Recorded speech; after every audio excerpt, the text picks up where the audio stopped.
Is it even possible to enter a bar and then never be seen or heard of again, and just vanish without a trace?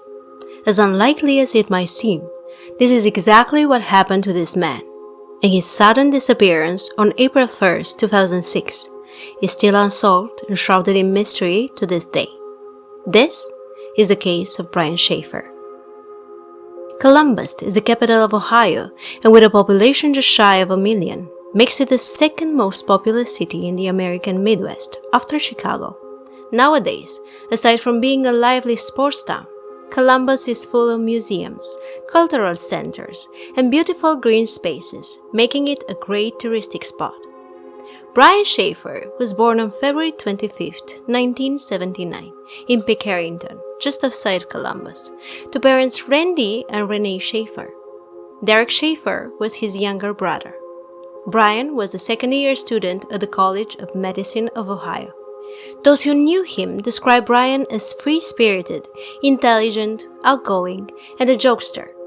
His dream was to one day start a music band, own an island, and sit all day and sip margaritas. The year before he disappeared, Renee, Brian's mother, was diagnosed with a rare type of blood cancer called myelodysplastic syndrome. He was very close to her and loved her dearly, so the tragic news hit him hard. Around the same time, Brian started dating a university colleague, Alexis Wagoner. Though they had been dating for a matter of months, their friends and families believed that the relationship was becoming serious and believed that they would soon become engaged. No one was more hopeful for this outcome than Brian's mother, Renee, who loved Alexis and encouraged her son to propose. She gifted them a trip to Miami, Florida for their upcoming spring break. Sadly, 3 weeks before Brian's disappearance, Renee passed away, leaving Brian, Randy, and Derek devastated. But the three were finding comfort and support from each other. However, Brian had a difficult time coping with the loss. At one point, he even asked Alexis to run away with him, unclear if as a joke or he really meant it. Then he told her she should find someone else because he was in a dark place. Alexis refused to let go of their relationship and stood by him, so the couple remained together.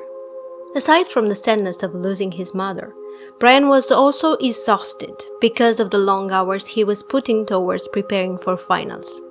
He needed to distress, so on March 31st, Brian had dinner with his dad to celebrate. Probably not only finishing with the finals, but it's believed he was planning to propose in Miami, where they were flying out the next Monday. Brian called his brother, Derek, and invited him and his girlfriend, Maureen, to join him at the Ugly Tuna Saloona bar after the comedy show they were going to watch that evening. However, the couple decided to go home after the show ran long, and they were feeling quite tired. After having dinner with his father, around 9 p.m., Brian went out with his friend William Clint Florence. The two went to Ugly Tuna Saloona, and Clint phoned his friend Meredith Reed to join them. Brian called Alexis, who was in Toledo visiting her family, around 10 p.m. to tell her that he loved her and confirmed their travel plans for Monday. Meredith picked them up, and the three went bar hopping together, eventually ending up again at the Ugly Tuna Saloona, located on North High Street in the South Campus Gateway complex. They arrived at the bar around 1:15 a.m. CCTV footage showed the three of them riding the escalator, going to the bar's entrance on the second floor. Inside the bar, they met two women, one of which was a student of Clint's from Ohio State. Security footage showed Brian outside the bar around 1:55 a.m., talking to the young women before walking away out of camera reach. This footage is the last sighting ever of Brian Shaffer to this day. After this, it is unclear if Brian re-entered the bar, as the entrance was not covered by the security cameras. Brian and Clint reportedly had an argument that night. The cause is unclear, but it ended with Brian walking away. Around 2 a.m., Clint and Meredith realized that they hadn't seen Brian in a while and started to search for him. They looked all over the two-story bar, including inside the men's restroom, but couldn't find him anywhere. They also tried calling him, but received no answer. Assuming that he had simply chosen to walk home to his apartment that was only 6 blocks away, they left without him. The next day, Meredith drove Clint to pick up his car from the parking lot of Brian's apartment building. They didn't check on him though. Later that day, Alexis tried to call Brian, but the call went straight to voicemail.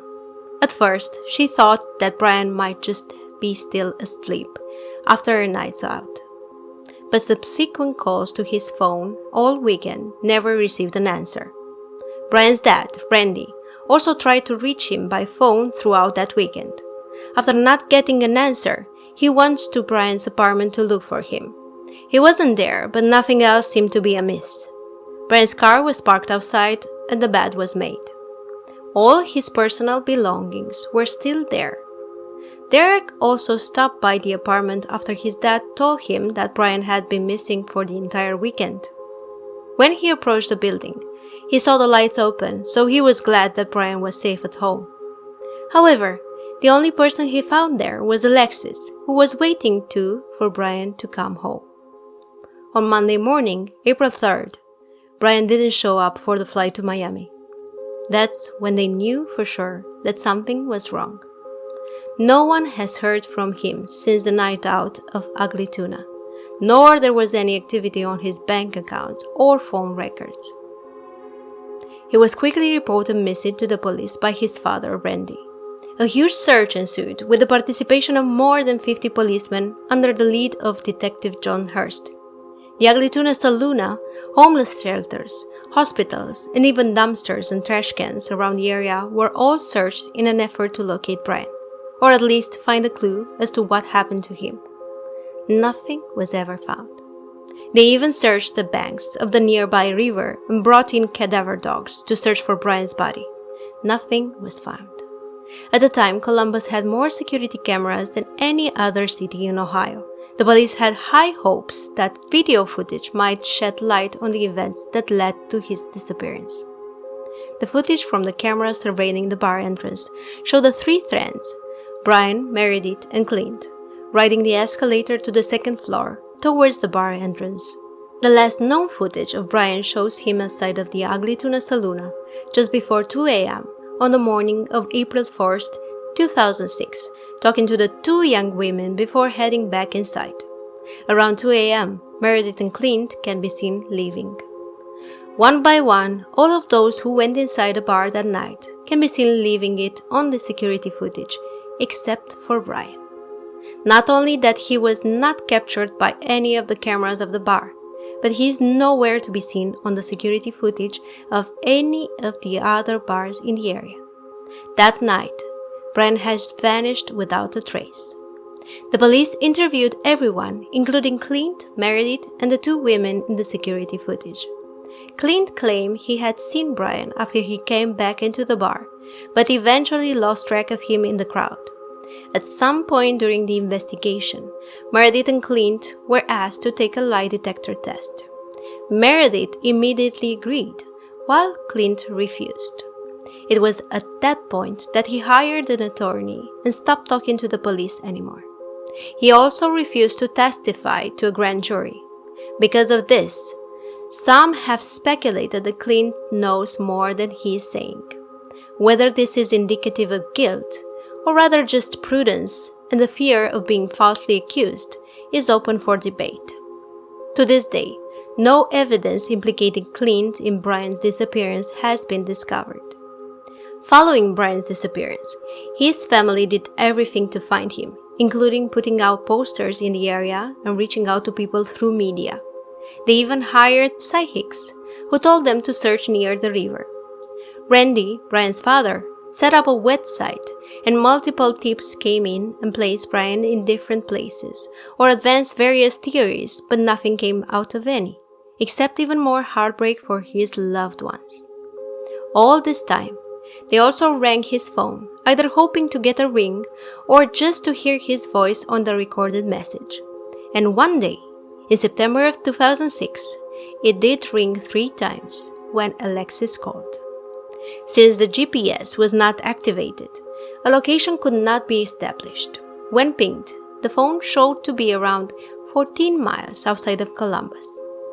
However, this would prove to be again a dead end, since the cell service provider dismissed it as being a computer glitch. 2 years after Brian's disappearance, the search was still ongoing. Randy lost his life in that year in a freak accident. While in his backyard, walking towards his shed, a tree branch has fallen and struck him. He was discovered by his neighbors the next morning.